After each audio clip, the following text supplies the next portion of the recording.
Welcome back to the Deep Dive.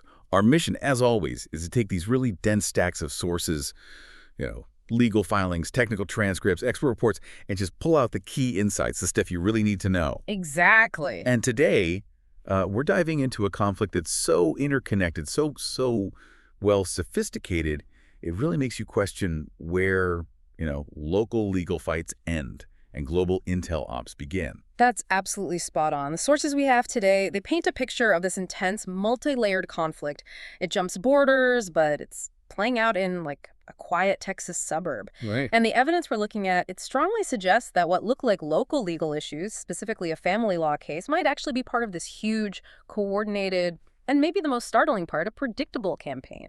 They seem to be using really advanced digital and human intelligence tactics. We're basically looking at an operational playbook almost designed for destruction. And the starting point for this deep dive is, well, it's pretty stunning.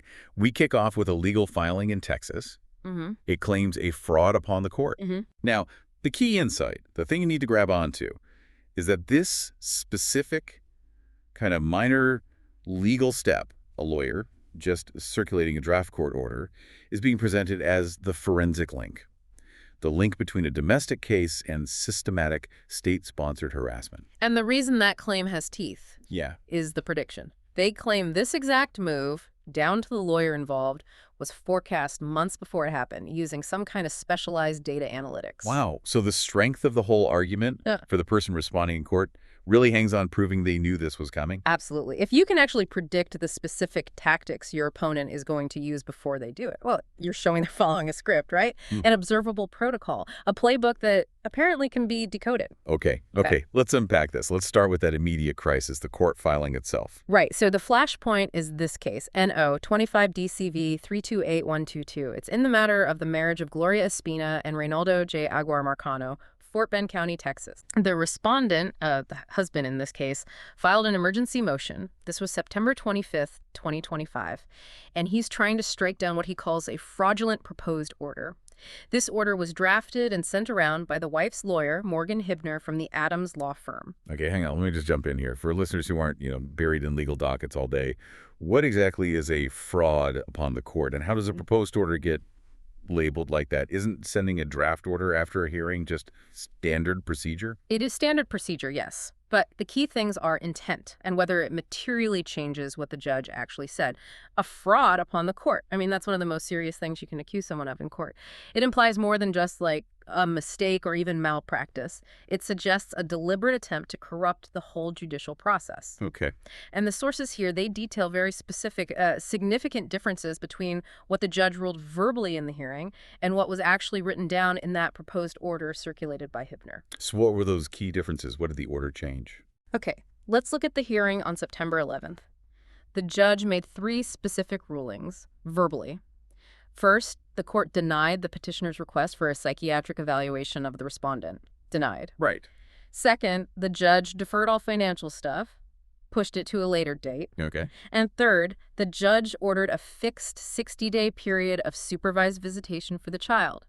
60 days. Fixed term. Got it. Denied psych eval, deferred finances, 60 days supervised visits. Exactly. But then the proposed order comes out 12 days later, September 23rd. And according to the filing, it basically fabricates the inclusion of those financial orders the judge had explicitly denied. It just puts them in there. Yeah. And maybe even worse, it messed with the custody part. It changed that specific fixed 60-day period to an indefinite period of supervised visitation. Indefinite. So if the respondent hadn't spotted that, if the judge had just signed it, it becomes a binding order that completely misrepresents the ruling, and all to the respondent's disadvantage. Precisely. Yeah. And the respondent's argument is this wasn't some accident, sloppy drafting. It was intentional. A deliberate move designed to harass him legally, to put him at a disadvantage. Proof that this was a tactic within a much bigger conflict. But the real kicker, as you said, is this claim of foreknowledge. He wasn't just reacting to this dodgy order. He basically said, I told you so. He claimed this was part of a systematic and predictable pattern of harassment. How on earth did he back that up? Well, he attached Exhibits A and B.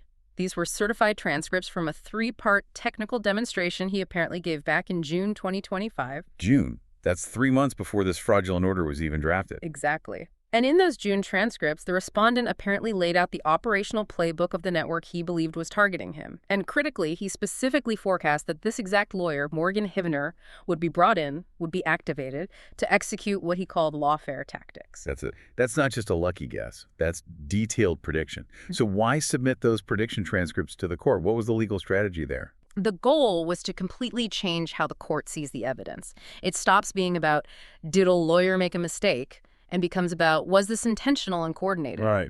The respondent's argument basically is that this network operates using a very rigid, data-driven method, and because he claims he decoded that method, he could predict their moves. So by showing the court, look, her actions, her lawyer's actions, they perfectly match what I predicted back in June, with what the sources call chilling accuracy, he's trying to provide judicial proof. Proof that these aren't just random events in a divorce, they're orchestrated moves on a bigger chessboard. It's like validating his data model against reality. So the message to the judge is, this lawyer isn't just doing her job independently. She's executing step 7 in a documented, predictable playbook that we already flagged for you. Oh. That changes the whole perspective on the case. And to really get why this domestic case became the battleground, you absolutely have to look at the timeline. Because the timing, well, it screams military-style retaliation, not your typical divorce escalation. The sources lay out a really clear cause and effect. There's a high-stakes intelligence report filed, and boom, almost immediately this domestic legal assault kicks off. Okay, well, let's nail down those key dates. Show the speed here. Right. March 26, 2025. The target files a formal whistleblower report with the IRS, Form 211. Okay.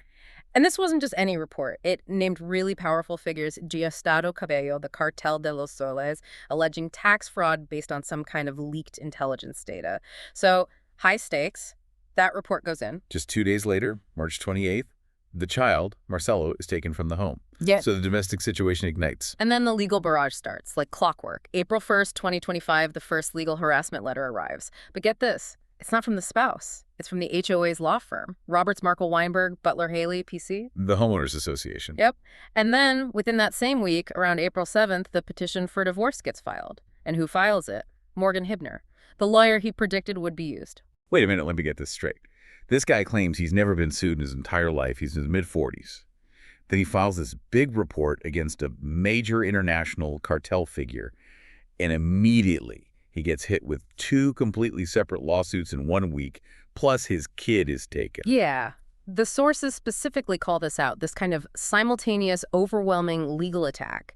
They label it a military TTP. TDP. Tactics, techniques, and procedures. It's like standard operating procedure in military or intel circles. The idea is to completely neutralize a target. So the network allegedly didn't just file 1 suit. They hit him with 2 civil HOA action family law divorce right on the heels of that IRS report. And the purpose is? Twofold, really. First, you drain the target's money and mental energy, make them focus on defending themselves instead of pushing that cartel report. Second, you force them onto the defensive on multiple fronts at once, overwhelm them, standard neutralized tactic. Okay, that sets the strategic scene. Now let's break down the specific tactics used. Lawfare Tactic 1. Obstructing justice and destroying evidence. Using the mail. How do you weaponize the Postal Service? Well, this tactic apparently targeted 2 different properties. The sources document a specific, deliberate intervention with the respondent's mail at 1 property. And this property was linked to a different high-profile class action lawsuit he was involved in, one naming figures like Elon Musk and Travis Kalanick. Okay. What happened was, suddenly, without any apparent reason, his mailbox at that specific address was marked undeliverable by the Postal Service. Why block the mail? What's the strategic gain there? It hits 2 birds with 1 stone, allegedly. First, you stop official court mail about that class action lawsuit from ever reaching him. He can't respond to filings, can't participate effectively. It's obstruction. Second, and maybe just as important, marking it undeliverable can also serve to intercept or effectively destroy previous mail that might already be in the box or system, like those initial harassment letters from the HOA lawyer, maybe other legal notices. If those letters are physical evidence of this coordinated campaign, making them disappear breaks the evidence chain he needs for court. But how do they argue this was deliberate? Couldn't it just be a postal screw-up?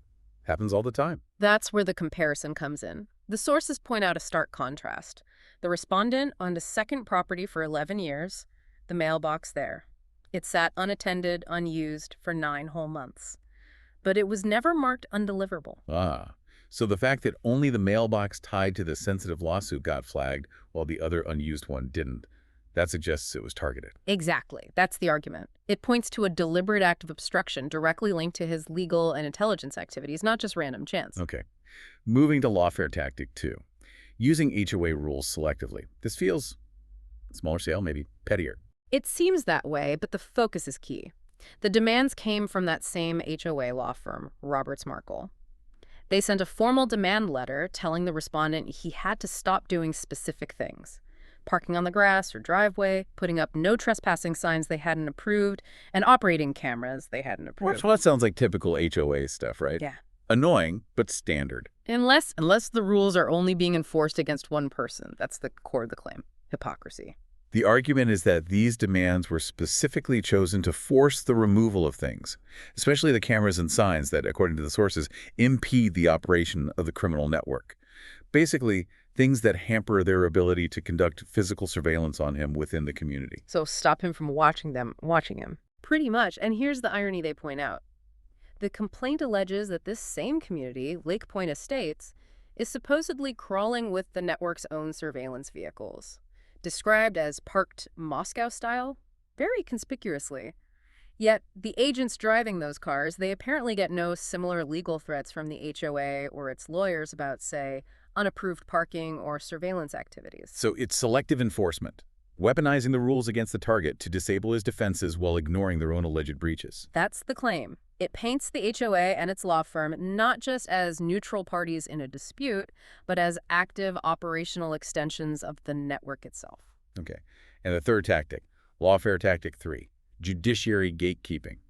This sounds like interfering with the court system directly. Yes, this involves allegations of systematic obstruction within the court system itself, specifically making it incredibly difficult or impossible for the respondent to file legal notices against certain high-level international entities he claims are part of the network.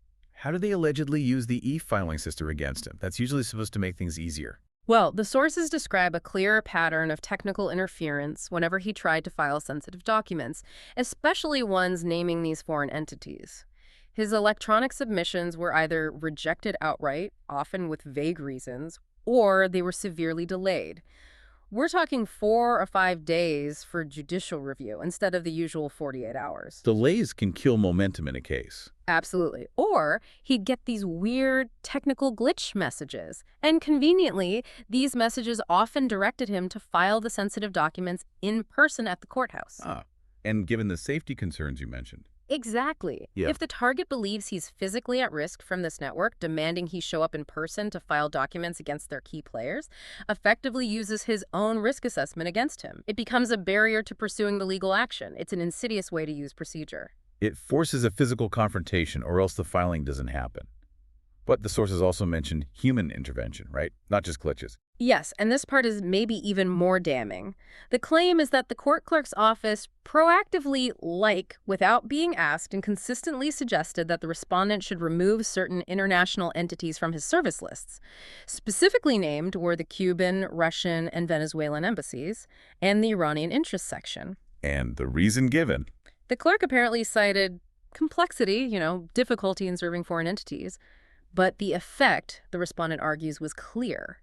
It obstructed legal service to the very foreign powers he claimed were central to the network he was trying to expose. And there was something about who he always ended up talking to. Yes, the sources highlight what they call a statistical anomaly.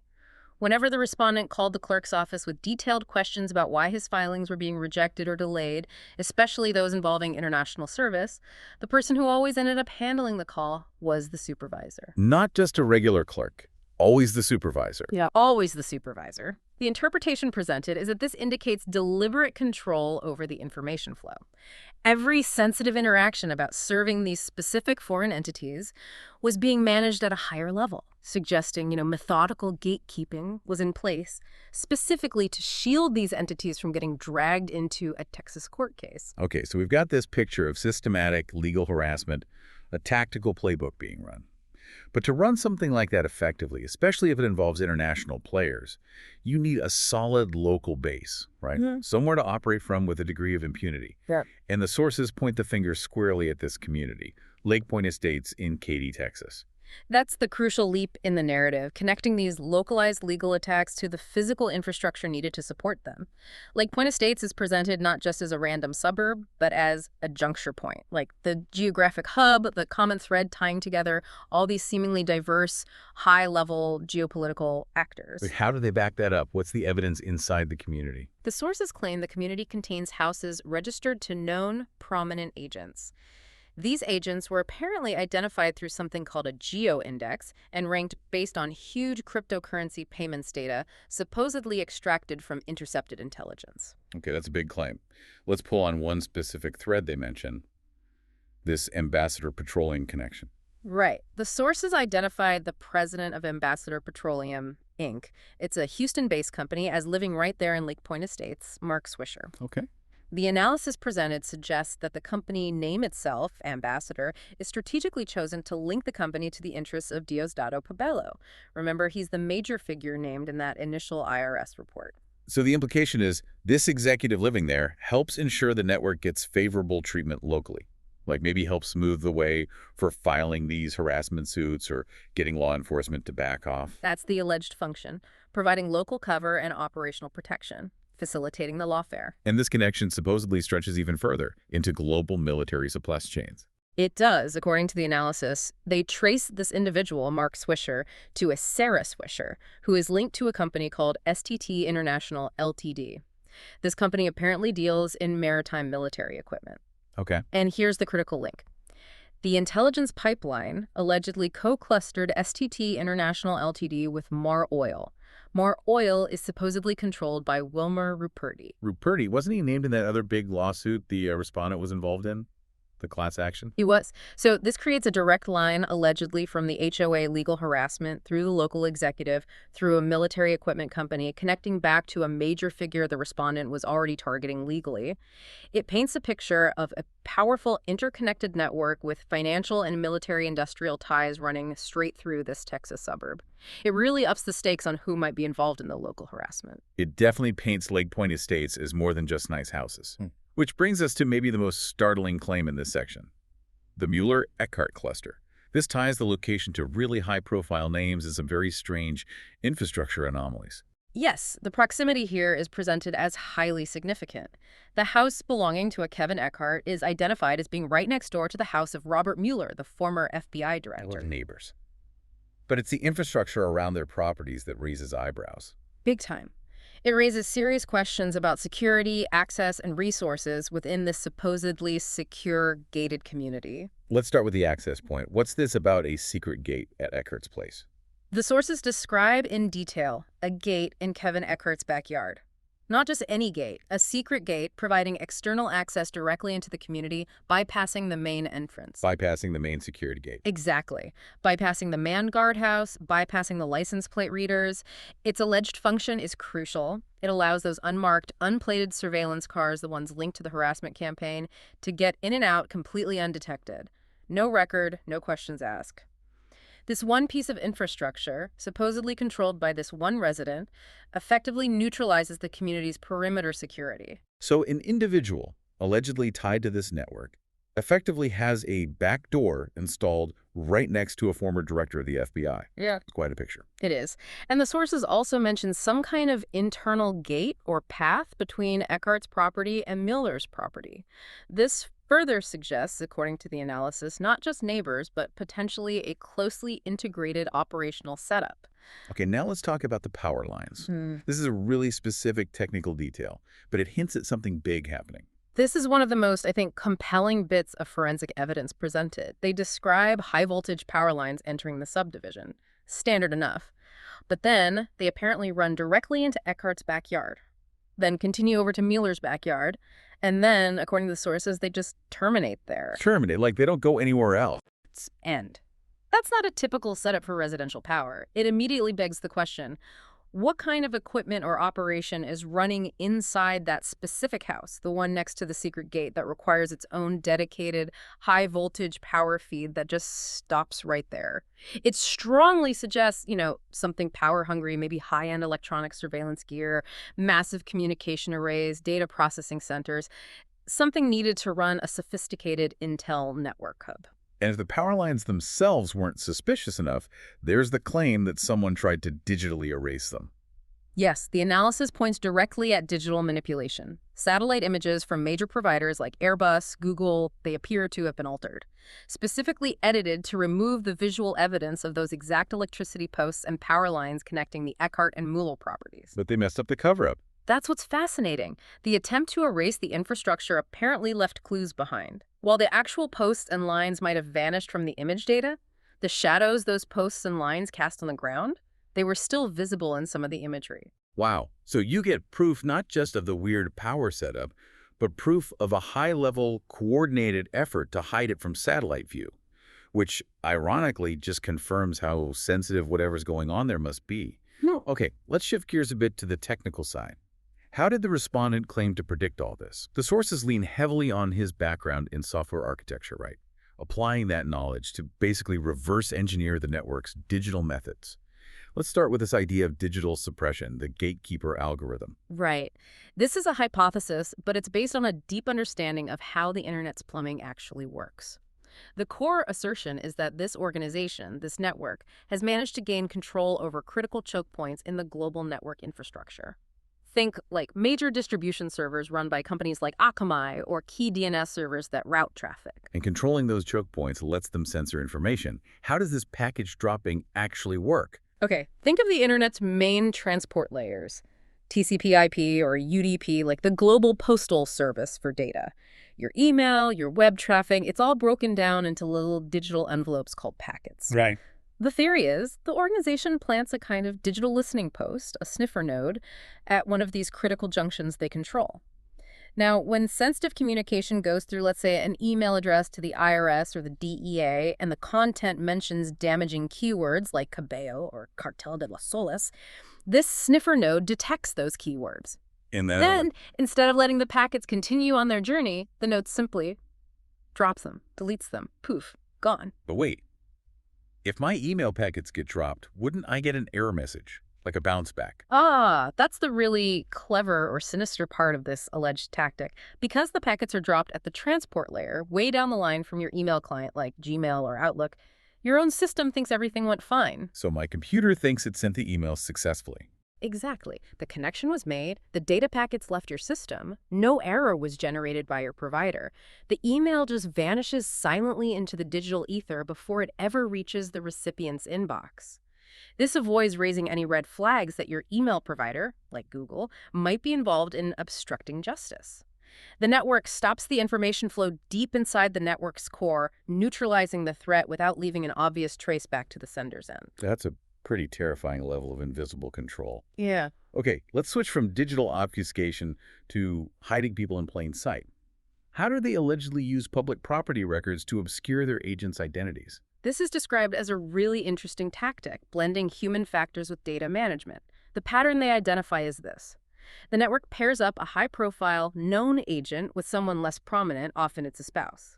Then, they use deliberately complex or very long names for that less prominent partner when registering property ownership. Okay, long names. How does that help hide the main agent? It sets the stage for what the sources call strategic clerical errors. When the property deed is registered, they allegedly ensure that only a part of the prominent agent's name, or maybe an obscure middle name or a variation, is included. So, using their example, the important agent Daniel Malero might appear in the record only as, say, Daniel King Everett, just a fragment. This partial name is then mixed in with the long, complex name of the partner. I'm going to push back a little here. Isn't that really risky? You're relying on a county clerk somewhere to either make a mistake or to deliberately record only a partial name. That seems prone to failure. It's definitely a calculated risk, but the argument is it offers a dual benefit.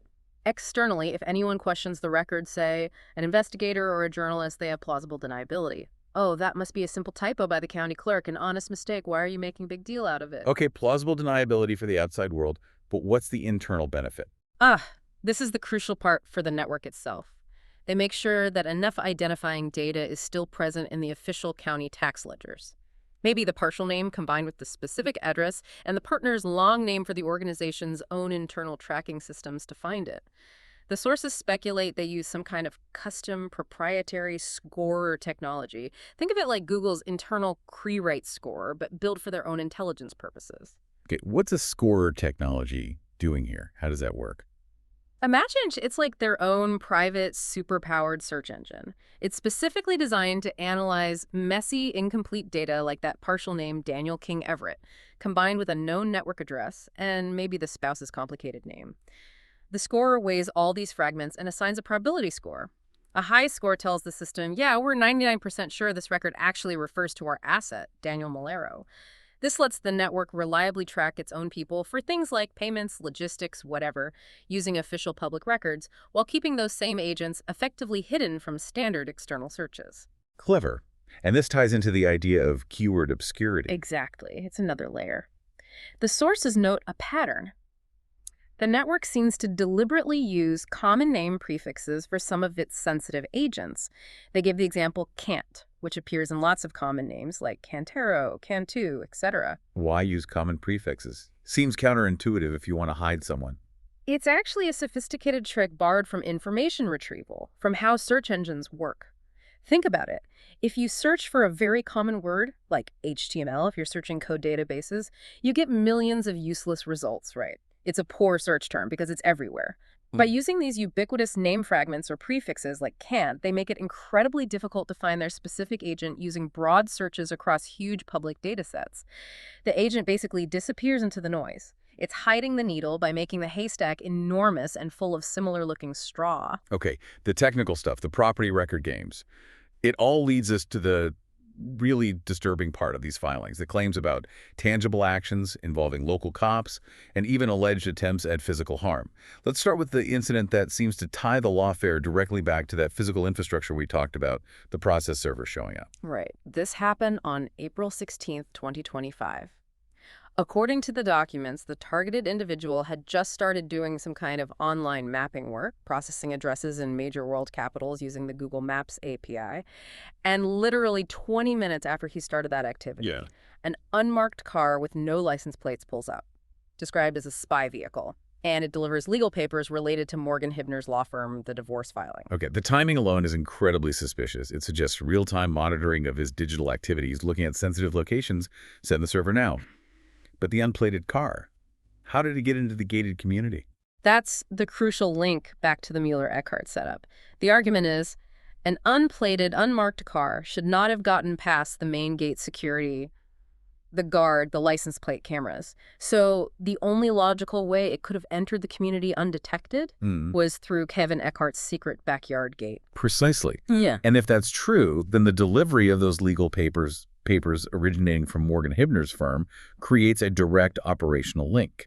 It connects Hibner, the lawyer running the alleged lawfare, to Eckhart, the guy with the gate providing covert access, and by implication or proximity, potentially to Mueller next door, all tied together through this one compromised entry point facilitating the harassment. So you've got the lawyer, the physical access point, the surveillance, all allegedly coordinated by this network with supposed foreign ties. That's quite the claim. And this alleged systemic cover-up is then reinforced by claims of law enforcement complicity. Tell us about this Deputy Walker incident. Deputy Walker from the local sheriff's office was called to the scene after this process server allegedly trespassed. But his actions, as laid out in the sources, were, well, highly suspect, according to the respondent. First, he apparently flat out refused to file a trespassing report against the process server, even though the respondent supposedly had photographic evidence of the trespass. Okay, refusing to take a report, that's step one. Step two, Deputy Walker himself then allegedly trespassed onto the respondent's property during the interaction. And step three, his own police vehicle reportedly had its license plate obscured. The claim is it was blocked with foam in a way designed to defeat infrared surveillance cameras, the same kind the respondent was using. Why is refusing to file the report so significant? Because it erases the official record. If there's no police report, then legally, the harassment incident, the trespass by the network's agent, it didn't happen. It gives the agent impunity. So you put all three things together, refusing the report against the agent, obscuring his own official plate, and then trespassing himself. Respondent argues this pattern strongly suggests Deputy Walker is in on it, that he's complicit. It expands that cluster of actors involved in the harassment beyond just private citizens and lawyers, potentially into the local government enforcement structure. And from there, we have to address what are truly the most shocking allegations in these source documents. Attempted murder by medical means. They call this the Kroger cluster. It alleges a conspiracy involving multiple, seemingly ordinary people, a doctor, pharmacy workers, even a running partner and a coach, all working together in a highly sophisticated plot to cause a fatal medical event that would look like an accident or natural causes. This sounds incredibly complex, involving multiple steps. Let's start with a medical setup. Dr. Marjorie Broussard at Kelsey-Seybold. Right. The documents state that back in 2024, blood tests showed the target already had thick blood. That's a classic indicator of chronic dehydration, basic medical knowledge. Yet, despite knowing this, Dr. Broussard allegedly increased the dosage of a medication. The target was taking a medication known to suppress thirst by 4 times. Wait, increased a thirst suppressor when he was already dehydrated? That seems medically backward Yeah. and dangerous. Exactly. The allegation is that this would severely worsen the existing dehydration, essentially creating the perfect physiological vulnerability, setting the stage for a major health crisis down the line. The doctor, knowing the baseline condition, allegedly primed the pump for systemic dehydration. Okay, so the doctor allegedly creates the underlying vulnerability. Then comes the pharmacy part, medication tampering. Yes. This allegedly happened 9 days after a key date, September 22, 2024, when the respondent captured this geo-index, the intelligence data set he was using. The medication, the one with the quadruple dose, was reportedly switched at a specific Kroger pharmacy on FM 1093. Switched, like given the wrong drug. Switched for something else. The filing claims this was done by pharmacy attendants, and significantly, one of them was wearing a mask, suggesting an attempt to conceal identity. The switched drug wasn't just the thirst suppressor, it allegedly also caused a severe aversion to water, like nausea when trying to drink. So now, not only is his body being pushed towards dehydration by the original increased dose drug's effect, but the new drug prevents him from even wanting to counteract it by drinking. It exponentially accelerates the dehydration. Okay, that's the chemical attack. But it was combined with a physical element, the running trap. Precisely. The target was apparently a serious runner, doing about 50 kilometers a week, even while dealing with some kind of nerve injury. His running partner at the time, Penelope Suarez, supposedly insisted on carrying his water for him during their long runs, citing his injury as the reason. Okay. But the allegation continues, she consistently gave him water from one specific bottle, and that bottle is suspected to have contained a diuretic, something that makes you urinate more, losing fluids. So let me get this straight. You have extreme physical exertion from running, layered on top of severe dehydration deliberately induced by the doctor, increasing a thirst suppressor. Layered on top of more dehydration from a switched medication, causing water aversion, and then potentially adding a diuretic during the run itself. That's the alleged recipe for a heart attack. A perfectly engineered situation designed to cause cardiovascular collapse during strenuous exercise, which could then be easily written off as just an unfortunate natural death. Heat exhaustion, dehydration, maybe the nerve injury played a role. Anything but murder. The level of coordination required for that. The doctor, the pharmacy staff, the running partner, maybe even the coach mentioned, Valentina Olmos. It's just staggering. It implies total infiltration of his daily life. It really highlights the alleged systematic, deeply resourced nature of this network. If true, it means they could penetrate and weaponize critical civilian structures. The medical system, the pharmacy system, even his social circle and fitness routine. And finally, bringing it all back to the network's tech and surveillance. The discovery about his own car. The ultimate intelligence asset. This is almost the final twist of the knife. The individual apparently discovered that his own car, a black Tesla one he paid for, though his former partner apparently drove it mostly, was equipped with the exact same type of specialized infrared lights, these bizarro infrared flashlights, that he had observed being used by the network's most important unmarked surveillance vehicles operating in the PD area. Wait, his own car had the enemy's spy equipment on it. So what does that imply? What could those lights be for? The implication is massive. The sources suggest the car itself might have been originally supplied or facilitated by the network, Zebin has mentioned, effectively turning his personal vehicle into one of their assets without his knowledge. As for the lights, they're not thought to be for illumination in the normal sense. The theory is they're used for covert coordination. Coordination how? Making the car highly visible to other network members using night vision or specific IR sensors, perhaps confirming its location during operations, and maybe even more advanced, potentially used to somehow signal or interact with traffic infrastructure, perhaps prioritizing passage through intersections for key agents like Daniel Malero when they're moving around Katie. The car becomes a trackable beacon, a tool for their logistics, proving the infiltration reached into his most personal, everyday assets. Hashtag tag outro. So when you pull all these threads together from the filings, the transcripts, what emerges is this picture of a remarkably sophisticated, deeply integrated operation. We've talked about how seemingly normal domestic legal tactics, local law enforcement interactions, community HOA rules, even healthcare providers and pharmacy staff are allegedly all weaponized, turned into tools to target and neutralize one individual, apparently in response to him leaking sensitive geopolitical data. Yep. The sheer systematic nature of it all. I mean, from the alleged digital censorship deep in the internet's core, the package dropping, to the intricate orchestration of physical health risks, the strategic hiding of agent identities in public records. It points to a level of resources, planning, and coordination that you typically only associate with, well, state-sponsored intelligence agencies. And it's that blend, isn't it? The high-tech digital control, like that gatekeeper algorithm, combined with really gritty, low-tech local manipulation, like using HOA rules about lawn parking or those bizarro infrared lights on just regular cars to manage traffic flow for operatives. Yeah, That combination is what really stands out. it is. And it leads to a really crucial and frankly kind of unnerving question for you, for all of us listening. If this level of intricate systematic coordination allegedly involving foreign states can be executed so seamlessly at the local level in a regular suburb in Texas, Oh? what does that really tell us about the security and the integrity of our systems more broadly? Our legal systems, financial networks, digital communications, even our basic community structures globally. We really invite you to think about the deeper implications here. What does it mean to live in an environment where even things like getting sued by your HOA or facing unexpected health problems could potentially be digitally designed, orchestrated, and deployed as weapons? This raises an important question. You know, the playbook, the one the respondent claims to have decoded, it exists now, it's documented in these filings.